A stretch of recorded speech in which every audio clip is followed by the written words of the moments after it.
now than it was then. It's called Everyone's a Loser in the End. That's right. This is what happens when the world forgets to listen. This is what happens when your enemies used to be friends. This is what happens when hate rises. No more winners, no more prizes, and everyone's a loser in the end. Everyone's a loser in the end.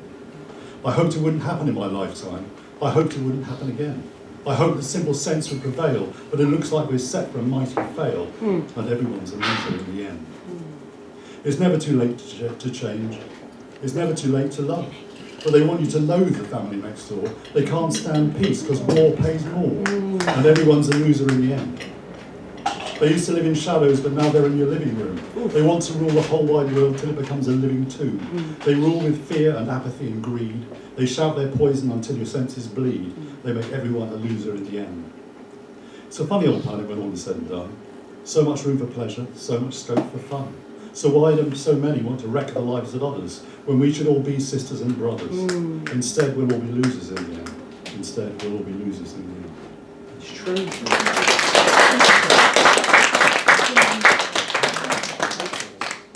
On a slightly more domestic and cheery.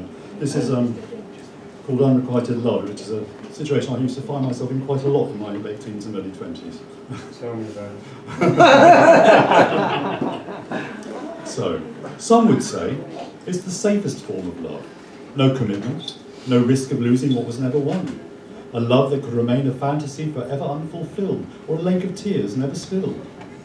In my teens and early 20s, that was pretty much my norm, between occasional flirtations, dates that fizzled long before dawn, the occasional snog at a late night party, an inebriated fumble followed by an embarrassed departure. Sometimes a second date, even 3, but never more before interest crumbled. Because that is in the nature of infatuation. It can taint any promising situation. Because when I did try to flirt, or more, it was like being unfaithful to the one I hopelessly adored. What if she saw me with the other girl? The one who smiled when I spoke and she told a good joke, and friends said she really would be good for me. But she isn't her. The one whose dreams I wished I figured in.